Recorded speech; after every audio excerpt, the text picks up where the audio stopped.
మన మర్రి golden diamonds లో ఎంత పెద్ద డిజైనర్ నెక్లెస్ అయినా ఎటువంటి మేకింగ్ ఛార్జీలు లేకుండా కేవలం 9% VA మాత్రమే. Marri golden diamonds, the honest jeweller, Kukatpally, Hyderabad.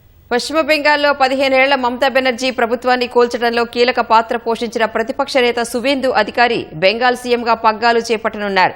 Mamata బెనర్జీకి అత్యంత సన్నిహితుల్లో ఒకరిగా ఎదిగిన సువేందు 6 ఏళ్ల కిందట అనూహ్యంగా తృణమూల్ను వీడిన ఆయన ఇప్పుడు బెంగాల్లో తొలిసారి బీజేపీని గద్దెనెక్కించడంలో సఫలీకృతమయ్యారు.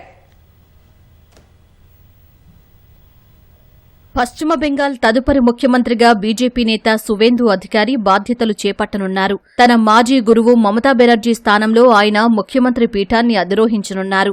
బెంగాల్లో గత అసెంబ్లీ ఎన్నికల్లో నందిగ్రామ్లో మమతా బెనర్జీని ఓడించిన సువేందు అధికారి ఈసారి అంతకంటే ఎక్కువ మెజారిటీతో భవానీపూర్లోనూ ఓడించారు.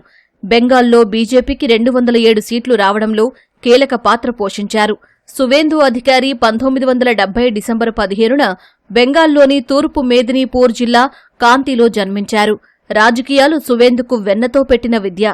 ఆయన కుటుంబానికి రాజకీయ నేపథ్యం ఉండడంతో చిన్నప్పట్నుంచి వాటిని బాగా వంటబట్టించుకున్నారు. సువేందు అధికారి తండ్రి శిశిర్ అధికారి మన్మోహన్ సింగ్ హయాంలో కేంద్ర మంత్రిగా పనిచేశారు. సువేందు సోదరులు కూడా రాజకీయాల్లో చురుకుగా ఉన్నారు. సువేందు అధికారి తన రాజకీయ ప్రస్థానాన్ని కాంగ్రెస్ పార్టీ విద్యార్థి విభాగం ద్వారా ప్రారంభించారు. 1995లో కాంగ్రెస్ తరపున కాంతి మున్సిపాలిటీ కౌన్సిలర్గా ఎన్నికయ్యారు. ఆ తర్వాత 1998లో మమతా బెనర్జీ స్థాపించిన టీఎంసీలో చేరారు. 2006లో తొలిసారి కాంతి దక్షిణ్ నుంచి ఎమ్మెల్యేగా గెలిచారు. అంతకుముందు 2004లో తమలుకు నియోజకవర్గం నుంచి ఎంపీగా పోటీ చేసి ఓడిపోయారు. అయితే 2009, 2014 లోక్సభ ఎన్నికల్లో అదే తమలుకు స్థానం నుంచే ఎంపీగా గెలుపొందారు. సువేందు అధికారి రాజకీయ జీవితంలో నందిగ్రామ్ ఉద్యమం కీలక పాత్ర పోషించింది. 2007లో నందిగ్రామ్లో వేలాది ఎకరాల్లో సెజ్ ఏర్పాటుకు వ్యతిరేకంగా జరిగిన పోరాటానికి ఆయన నాయకత్వం వహించారు. రైతుల భూములు కాపాడడానికి మమతా బెనర్జీతో కలిసి పోరాడారు. దీదీ నేతృత్వంలో బెంగాల్లో తృణమూల్ కాంగ్రెస్ను బలోపేతం చేయడంలో సఫలీకృతమయ్యారు. నందిగ్రామ్తో పాటు సింగూరు ఉద్యమాలు వామపక్ష ప్రభుత్వాన్ని బలహీనపరిచి 2011లో టీఎంసీ అధికారంలోకి రావడానికి సహకరించాయి. మమతా బెనర్జీ ప్రభుత్వంలో రవాణా, నీటిపారుదల, పర్యావరణ శాఖల మంత్రిగా సువేందు బాధ్యతలు నిర్వర్తించారు. మమతా బెనర్జీ ప్రధాన అనుచరుడిగా, పార్టీలో రెండో శక్తిమంతమైన నేతగా ఎదిగారు. కాలక్రమేణా మమతా బెనర్జీతో సువేందు అధికారికి విభేదాలు ఏర్పడ్డాయి. పార్టీలో అంతర్గత రాజకీయాలు, దీదీ మేనల్లుడు అభిషేక్ బెనర్జీ పెత్తనం పెరగడం వంటి కారణాలతో సువేందు అధికారి 2020లో టీఎంసీని వీడారు. అదే ఏడాది అమిత్ షా సమక్షంలో బీజేపీలో చేరారు. 2021 అసెంబ్లీ ఎన్నికల్లో నందిగ్రామ్లో తనపై పోటీకి దిగిన సీఎం మమతా బెనర్జీని ఓడించి సంచలనం సృష్టించారు.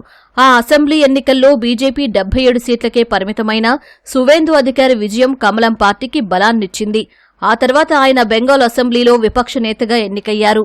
ఈ ఏడాది జరిగిన బెంగాల్ అసెంబ్లీ ఎన్నికల్లో కూడా నందిగ్రామ్తో పాటు మమతా బరిలో దిగిన భవానీపూర్ నుంచి కూడా సువేందు పోటీ చేశారు. 2 చోట్ల గెలుపొందారు. తృణమూల్ బలాలు, బలహీనతలు తెలిసిన సువేందు అధికారి బీజేపీని ప్రజల్లోకి తీసుకెళ్లడంలో విజయం సాధించారు. తూర్పు మేదినీపూర్, నందిగ్రామ్లలో సువేందు కుటుంబానికి బలమైన పట్టుంది. మమతా బెనర్జీ తరహాలోనే ఆయన తన పోరాట పంథా కొనసాగించారు. చొరబాట్లను వ్యతిరేకిస్తూ ఈ విషయంలో టీఎంసీ ప్రభుత్వ వైఖరిని అనేక సందర్భాల్లో ఎండగట్టారు. సీఎం రేసులో ఇంతకుముందు దిలీప్ ఘోష్, సమీక్ భట్టాచార్య, రూపా గంగూలీ సహా కొన్ని పేర్లు వినిపించినా సువేందు అధికారి వైపే బీజేపీ అధిష్టానం మొగ్గు చూపింది.